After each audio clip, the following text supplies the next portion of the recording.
그리고 이번 주에 그 문의해 주신 사항 중에 차일드 베네핏에 대한 사항이 있는데요.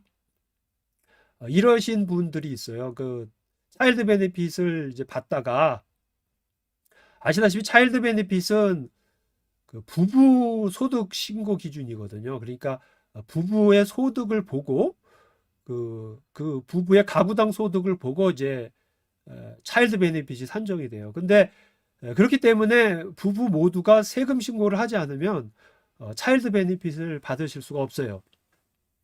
그런데 만약에 부부 중에 한 분, 특히 이제 남편분인데 남편분이 이제 한국에서 이제 직장이 있거나 뭐 그쪽에서 사업을 계속 하셔야 되기 때문에 한국으로 이제 돌아가시는 분들이 있어요. 그렇게 되면 이제 한국에 가시게 되면은 비거주자로 이제 판정을 할 수가 있거든요. 그러면은 이제 비거주자가 되시면 남편분께서는 이제 한국에서 발생한 소득에 대해서 캐나다에 세금 신고를 하실 필요가 없어요. 왜냐하면은 비거주자는 캐나다에서 발생된 소득만 신고하시면 되지, 본인께서 거주하고 있는 한국에 대한 소득은 신고하실 필요가 없거든요.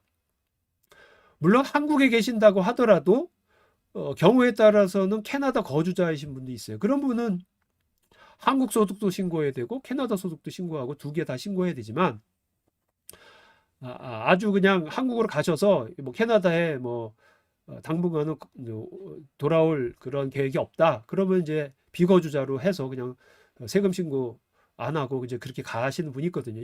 이제 이런 상황에서 남편분은 이제 비거주자고 어, 그 아내분께서는 이제 여기 자녀들과 캐나다에 거주하고 계시면 남편분은 비거주자니까 세금 신고 안 하고 그 아내 되시는 분, 그러니까 사모님은 또 세금 신고를 하신단 말이에요. 그러면 이제 둘 중에 한 분이 그 메리털 스테이터스라고 해서 계속 결혼 상태인데 한쪽 부분에 대해서는 이제 소득 신고가 안 나오기 때문에 이런 경우에는 이제 자동 그 베네핏이 중단이 됩니다. 그래서 이렇게 세금 신고가 안 돼서 중단이 되면은 보통 이제 예를 들면 2020년도에 이제 세금 신고를 했는데 2020년도에 남편분이 비거주자로 신고가 안 되잖아요. 그러면은 그 한 분이 신고가 안 됐기 때문에 2021년 7월부터 그 베네핏이 중단이 돼요. 왜냐하면 한 명의 그 소득이 들어와 있지 않기 때문에 이럴 경우에는 반드시 비거주자라 할지라도 그 한국에서 발생한 소득에 대해서는 알려줄 필요가 있어요.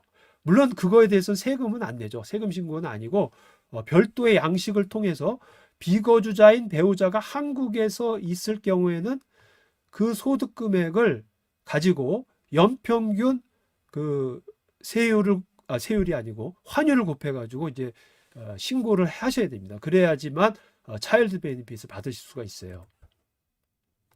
그것을 이제 CTB9 양식이라고 하는데 이거 뭐 구글에다 다 치면 나옵니다. 그래서 CTB9 하고 치면은 요것이 그 인컴 오브 non residence spouse라고 하는 그런 양식이 있어요. 그래서 이 양식을 기재를 해서 CRA에다가 보내셔야 됩니다. 그래야지만 계속해서 중단되지 않고 베네핏을 받으실 수가 있으니까 만약에 이러한 이제 경우에 계신 부부 그런 이제 어, 분이 계시다면은 반드시 이런 양식을 보완해서 CRA에 보고를 하시기 바랍니다. 그리고 이런 사항들이 문제가 있으면은 가까운 회계사나 전문가들하고 상의를 해보시면 좋을 것 같습니다.